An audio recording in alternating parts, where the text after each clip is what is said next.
आप सबका एक बार फिर से हमारे चैनल पर स्वागत है। दोस्तों, आज मैं एक कहानी आपको सुनाना चाहता हूँ राजा सगर की।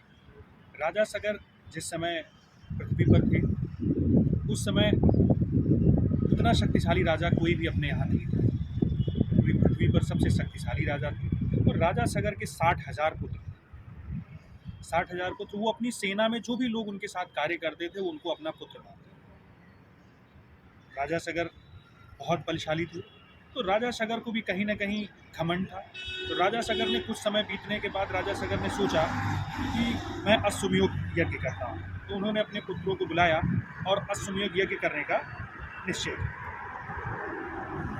अश्वमेध यज्ञ हुआ और जैसी कि प्रथा है कि अश्वमेध यज्ञ होने के बाद एक घोड़ा छोड़ा जाता है और वह जिस भी राज्य में जाता है, उस राज्य में जहाँ जहाँ से वो गुजरता है वो ज़मीन राजा की हो जाती है। यदि उस घोड़े को कोई पकड़ता है तो उसको अश्वमेध यज्ञ करने वाले राजा से युद्ध करना पड़ता है।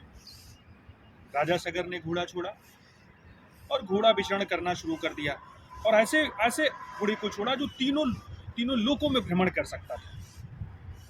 जब ये बात स्वर्ग के राजा इंद्र को पता चली तो ये बात उन्हें असहनीय लगी और राजा इंद्र ने निश्चय किया कि इस घोड़े को मैं चुरा लेता हूँ।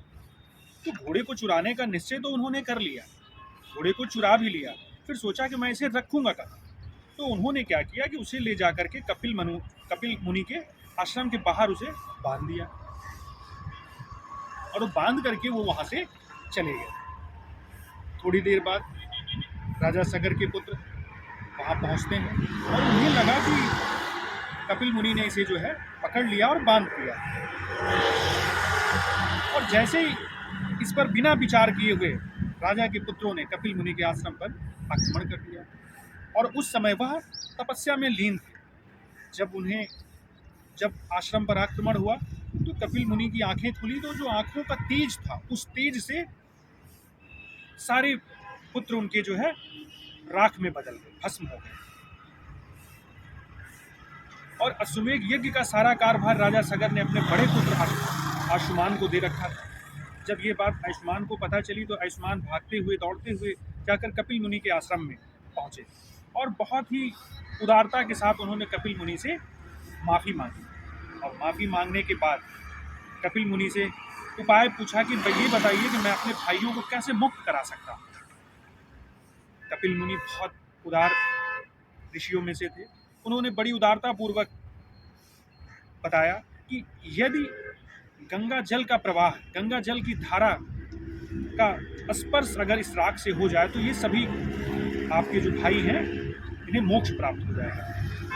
ये बात अंशुमान ने अपने पिता राजा सगर से बताई। तो उन लोगों ने जबकि सबको पता था कि गंगा माँ स्वर्ग में रहती हैं, तो स्वर्ग से लाना बहुत कठिन था। तो अंशुमान ने तप करना शुरू किया। दर पीढ़ियाँ टू पीढ़ियाँ तप करते रहे, लेकिन कोई गंगा माता को ला नहीं पाया। लास्ट में उन्हीं की पीढ़ी में भगीरथी जी ने गंगा माँ को लाने में सफल हुए।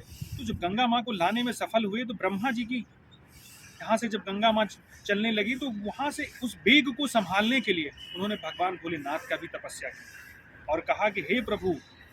और जब तपस्या करने के बाद भगवान भोलेनाथ जब प्रसन्न हुए तो उन्होंने पूछा कि भगवान ने कि आपको क्या चाहिए। भगीरथी जी ने कहा कि प्रभु, गंगा माँ के वेग को सिर्फ आप ही संभाल सकते हैं। तो भगवान शंकर ने गंगा माँ के वेग को अपनी जटाओं में संभाला और उस पुरातन काल से आज भी गंगा माँ का प्रवाह हमारी धरती माँ के ऊपर प्रवाहित हो रहा है। आज भी लोग उससे मुक्ति पा रहे हैं, अनंत काल तक उससे लोगों को मुक्ति मिलती रहेगी। इस पूरी कहानी से एक ही सार निकल के आता है कि बिना सोचे समझे आप कोई भी कार्य आपको नहीं करना चाहिए।